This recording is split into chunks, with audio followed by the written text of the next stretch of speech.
आपका स्वागत है साहित्यिक पाखी यूट्यूब चैनल पर। कहानी का शीर्षक है मिस पाल। इसके लेखक हैं श्री मोहन राकेश। वह दूर से दिखाई देती आकृति मिस पाल ही हो सकती थी। फिर भी विश्वास करने के लिए मैंने अपना चश्मा ठीक किया। निसंदेह वह मिस पाल ही थी। यह तो खैर मुझे पता था कि वह उन दिनों कुल्लू में रहती हैं, पर इस तरह अचानक उनसे भेंट हो जाएगी, यह नहीं सोचा था। और उसे सामने देखकर भी मुझे विश्वास नहीं हुआ कि वह स्थायी रूप से कुल्लू और मनाली के बीच उस छोटे से गांव में रही होगी। वह दिल्ली से नौकरी छोड़कर आई थी, तो लोगों ने उसके बारे में क्या क्या नहीं सोचा था। बस रायसन के डाकखाने के पास पहुंचकर रुक गई। मिस पाल डाकखाने के बाहर खड़ी पोस्टमास्टर से कुछ बात कर रही थीं। हाथ में वह एक थैला लिए थी। बस के रुकने पर न जाने किस बात के लिए पोस्टमास्टर को धन्यवाद देती हुई वह बस की तरफ मुड़ी, तभी मैं उतरकर सामने पहुंच गया। एक आदमी के अचानक सामने आ जाने से मिस पाल थोड़ा अचकचा गई, मगर मुझे पहचानते ही उसका चेहरा खुशी और उत्साह से खिल गया। रंजीत तुम, उसने कहा। तुम यहाँ कहाँ से टपक पड़े? मैं इस बस से मनाली आ रहा हूँ, मैंने कहा। अच्छा, मनाली तुम कब से आए हुए थे? 8-10 दिन हुए आया था। आज वापस जा रहा हूँ। आज ही जा रहे हो? मिस पाल के चेहरे से आधा उत्साह गायब हो गया। देखो कितनी बुरी बात है कि 8-10 दिन से तुम यहाँ हो और मुझसे मिलने की तुमने कोशिश भी नहीं की। तुम्हें यह तो पता ही था कि मैं कुल्लू में हूँ। हाँ, यह तो पता था, पर यह पता नहीं था कि कुल्लू के किस हिस्से में हो। अब भी तुम अचानक ही दिखाई दे गईं। नहीं, मुझे कहाँ से पता चलता कि तुम इस जंगल को आबाद कर रही हो? सचमुच बहुत बुरी बात है, मिस पाल उलाहने के स्वर में बोली। तुम इतने दिनों से यहाँ हो और मुझसे तुम्हारी भेंट आज हुई, आज जाने के वक्त। ड्राइवर जोर जोर से हॉर्न बजाने लगा।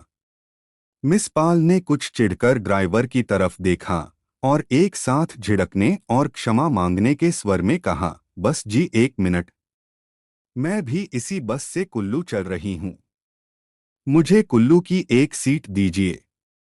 Thank you very much. और फिर मेरी तरफ मुड़कर बोली, तुम इस बस से कहाँ तक जा रहे हो? आज तो इस बस से जोगिंदरनगर जाऊंगा।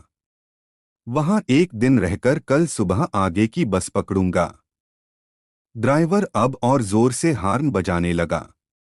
मिस पाल ने एक बार क्रोध और बेपसी के साथ उसकी तरफ देखा और बस के दरवाजे की तरफ बढ़ते हुए बोली, अच्छा, कुल्लू तक तो हम लोगों का साथ है ही, और बात कुल्लू पहुंचकर करेंगे।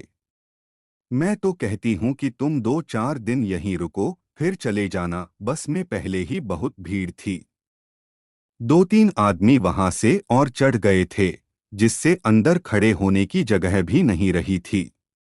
मिस पाल दरवाजे के अंदर जाने लगीं तो कंडक्टर ने हाथ बढ़ाकर उसे रोक दिया।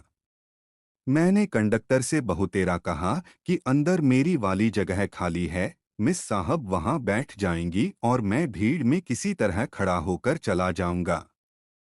मगर कंडक्टर एक बार जिद पर अड़ा तो अड़ा ही रहा कि और सवारी वह नहीं ले सकता।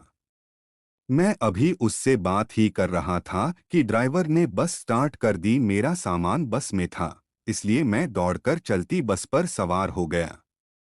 दरवाजे से अंदर जाते हुए मैंने एक बार मुड़कर मिस पाल की तरफ देख लिया।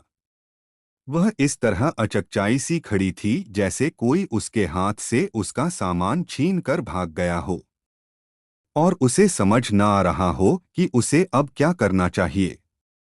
बस हल्के हल्के मोड़ काटती कुल्लू की तरफ बढ़ने लगी।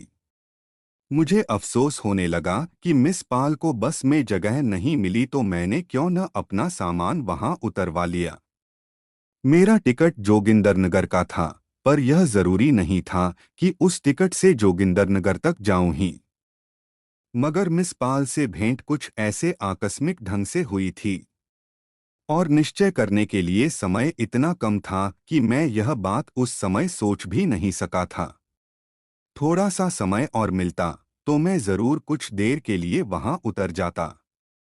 उतने समय में तो मिस पाल से कुशल समाचार भी नहीं पूछ सका था। हालांकि मन में उसके संबंध में जानने की उत्सुकता थी। उसके दिल्ली छोड़ने के बाद लोग उसके बारे में जाने क्या क्या बातें करते रहे थे। किसी का ख्याल था कि उसने कुल्लू में एक रिटायर्ड अंग्रेज मेजर से शादी कर ली है और मेजर ने अपने सेब के बगीचे उसके नाम कर दिए हैं। किसी की सूचना थी कि उसे वहां की सरकार की तरफ से वजीफा मिल रहा है और वह करती वर्ती कुछ नहीं है, बस घूमती और हवा खाती है। कुछ ऐसे लोग भी थे जिनका कहना था कि मिस पाल का दिमाग खराब हो गया है और सरकार उसे इलाज के लिए अमृतसर के पागलखाने में भेज रही है। मिस पाल एक दिन अचानक अपनी लगी हुई 500 की नौकरी छोड़कर चली आई थी।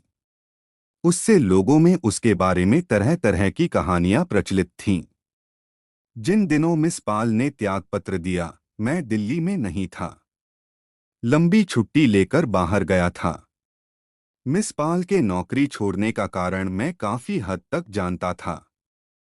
वह सूचना विभाग में हम लोगों के साथ काम करती थी और राजेंद्रनगर में हमारे घर से 10-12 घर छोड़कर रहती थी। दिल्ली में भी उसका जीवन काफी अकेला था, क्योंकि दफ्तर के ज्यादातर लोगों से उसका मनमुटाव था और बाहर के लोगों से वह मिलती बहुत कम थी। दफ्तर का वातावरण उसके अपने अनुकूल नहीं लगता था। वह वहां एक एक दिन जैसे गिनकर काटती थी। उसे हर एक से शिकायत थी कि वह घटिया किस्म का आदमी है जिसके साथ उसका बैठना नहीं हो सकता। ये लोग इतने ओछे और बेईमान हैं, वह कहा करती। इतनी छोटी और कमीनी बातें करते हैं कि मेरा इनके बीच हर वक्त दम घुटता रहता है।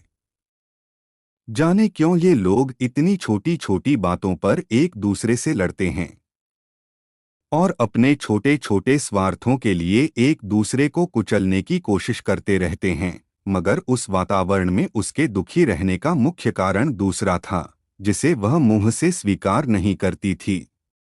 लोग इस बात को जानते थे, इसलिए जानबूझकर उसे छेड़ने के लिए कुछ न कुछ कहते रहते थे। बुखारिया तो रोज ही उसके रंगरूप पर कोई न कोई टिप्पणी कर देता था। क्या बात है मिस पाल, आज रंग बहुत निखर रहा है। दूसरी तरफ वह जोरावर सिंह बात जोड़ देता, आजकल मिस पाल पहले से स्लिम भी तो हो रही है। मिस पाल इन संकेतों से बुरी तरह से परेशान हो उठती और कई बार ऐसे मौके पर कमरे से उठकर चली जाती। उसकी पोशाक पर भी लोग तरह तरह की टिप्पणियां करते रहते थे। वह शायद अपने मोटापे की क्षतिपूर्ति के लिए बाल छोटे कटवाती थी और बनाव सिंगार से चिढ़ होने पर भी रोज काफी समय मेकअप पर खर्च करती थी। मगर दफ्तर में दाखिल होते ही उसे किसी न किसी मुंह से ऐसी बात सुनने को मिल जाती थी, मिस पाल, नई कमीज की डिजाइन बहुत अच्छा है, आज तो गजब ढा रही हो तुम। मिस पाल को इस तरह की बातें दिल में चुभ जाती थीं। जितनी देर दफ्तर में रहती, उसका चेहरा गंभीर बना रहता। जब 5 बजते तो वह इस तरह अपनी मेज से उठती जैसे कोई सजा भोगने के बाद उसे छुट्टी मिली हो। दफ्तर से उठकर वह सीधी अपने घर चली जाती और अगले दिन सुबह दफ्तर के लिए निकलने तक वहीं रहती। दफ्तर के लोगों से तंग आ जाने की वजह से ही वह और लोगों से भी मेलजोल नहीं रखना चाहती थी। मेरा घर पास होने की वजह से या शायद इसलिए कि दफ्तर के लोगों में मैं ही ऐसा था जिसने उसे कभी शिकायत का मौका नहीं दिया था, वह कभी शाम को हमारे यहाँ चली आती थी।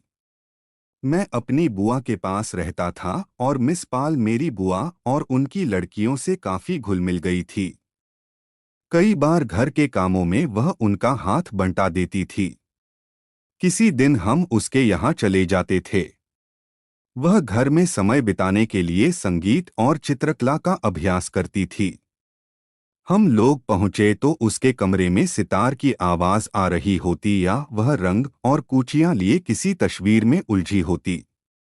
मगर जब वह उन दोनों में कोई भी काम न कर रही होती तो अपने तख्त पर बिछे मुलायम गद्दे पर 2 तकियों के बीच लेटी छत को ताक रही होती।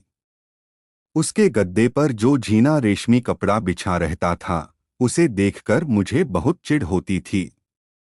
मन करता था कि उसे खींचकर बाहर फेंक दूं। उसके कमरे में सितार, तबला, रंग, कैनवस, तस्वीरें, कपड़े तथा नहाने और चाय बनाने का सामान इस तरह उलझे बिखरे रहते थे कि बैठने के लिए कुर्सियों का उद्धार करना एक समस्या हो जाती थी। कभी मुझे उसके झीने रेशमी कपड़े वाले तख्त पर बैठना पड़ जाता तो मुझे मन में बहुत परेशानी होती। मन करता कि जितनी जल्दी हो सके उठ जाऊं। मिस पाल अपने कमरे के चारों तरफ खोज कर कहाँ से एक चायदानी और 3-4 टूटी प्यालियां निकाल लेती और हम लोगों को फर्स्ट क्लास बोहेमियन कॉफी पिलाने की तैयारी करने लगती। कभी वह हम लोगों को अपनी बनाई तस्वीरें दिखाती और हम तीनों, मैं और मेरी 2 बहनें, अपना अज्ञान छिपाने के लिए उसकी प्रशंसा कर देते, मगर कई बार वह हमसे उदास मिलती और ठीक ढंग से बात भी न करती। मेरी बहनें ऐसे मौके पर उससे चिढ़ जातीं और कहतीं कि वे उसके यहाँ फिर न आएंगी। मगर मुझे ऐसे अवसर पर मिस पाल से ज्यादा सहानुभूति होती। आखिरी बार जब मैं मिस पाल के यहाँ गया, मैंने उसे बहुत ही उदास देखा था। मेरा उन दिनों एपेंडिसाइटिस का ऑपरेशन हुआ था और मैं कई दिन अस्पताल में रहकर आया था। मिस पाल उन दिनों रोज अस्पताल में खबर पूछने आती रही थी। बुआ अस्पताल में मेरे पास रहती थी, पर खाने पीने का सामान इकट्ठा करना उनके लिए मुश्किल था। मिस पाल सुबह सुबह आकर सब्जियां और दूध दे जाती थी। जिस दिन मैं उसके यहाँ गया, उससे एक ही दिन पहले मुझे अस्पताल से छुट्टी मिली थी और मैं अभी काफी कमजोर था। फिर भी उसने मेरे लिए जो तकलीफ उठाई थी, उसके लिए मैं उसे धन्यवाद देना चाहती थी। मिस पाल ने दफ्तर से छुट्टी ले रखी थी और कमरा बंद किए अपने गद्दे पर लेटी थी। मुझे पता लगा कि शायद वह सुबह से नहाई भी नहीं है। क्या बात है, मिस पाल? तबीयत तो ठीक है, मैंने पूछा। तबीयत ठीक है, उसने कहा, मगर मैं नौकरी छोड़ने की सोच रही हूँ। क्यों? कोई खास बात हुई है क्या? नहीं, खास बात क्या होगी? बात बस इतनी ही है, मैं ऐसे लोगों के बीच काम कर ही नहीं सकती। मैं सोच रही हूँ कि दूर के किसी खूबसूरत से पहाड़ी इलाके में चली जाऊं और वहां रहकर संगीत और चित्रकला का ठीक से अभ्यास करूं। मुझे लगता है मैं खामखा यहाँ अपनी जिंदगी बर्बाद कर रही हूँ। मेरी समझ में नहीं आता कि इस तरह की जिंदगी जीने का आखिर मतलब क्या है।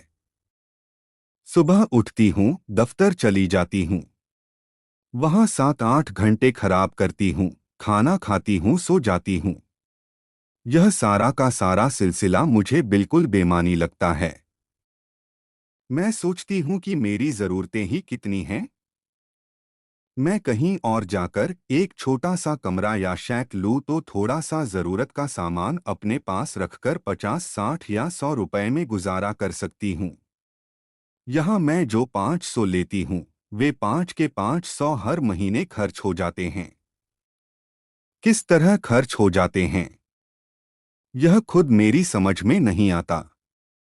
पर अगर जिंदगी इसी तरह चलती है, तो क्यों खामखा दफ्तर आने जाने का भार ढोती रहूं? बाहर रहने में कम से कम अपनी स्वतंत्रता होगी। मेरे पास कुछ रुपए पहले के हैं, मुझे प्रोविडेंट फंड के मिल जाएंगे।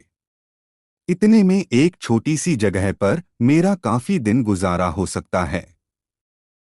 मैं ऐसी जगह रहना चाहती हूँ जहाँ यहाँ की ही गंदगी न हो और लोग इस तरह की छोटी हरकतें न करते हों। ठीक से जीने के लिए इंसान को कम से कम इतना तो महसूस होना चाहिए कि उसके आसपास का वातावरण उजला और साफ है और वह एक मेंढक की तरह गंदले पानी में नहीं जी रहा। मगर तुम यह कैसे कह सकती हो कि जहाँ तुम जाकर रहोगी, वहाँ हर चीज वैसी ही होगी जैसी तुम चाहती हो? मैं तो समझता हूँ कि इंसान जहाँ भी चला जाए, अच्छी और बुरी तरह की चीजें उसे अपने आसपास मिलेंगी ही। तुम यहाँ के वातावरण से घबराकर कहीं और जाती हो तो यह कैसे कहा जा सका है कि वहाँ का वातावरण भी तुम्हें ऐसा ही नहीं लगेगा? इसलिए मेरे ख्याल से नौकरी छोड़ने की बात तुम गलत सोचती हो। तुम यहीं रहो और अपना संगीत और चित्रकला का अभ्यास करती रहो। लोग जैसी बातें करते हैं करने दो।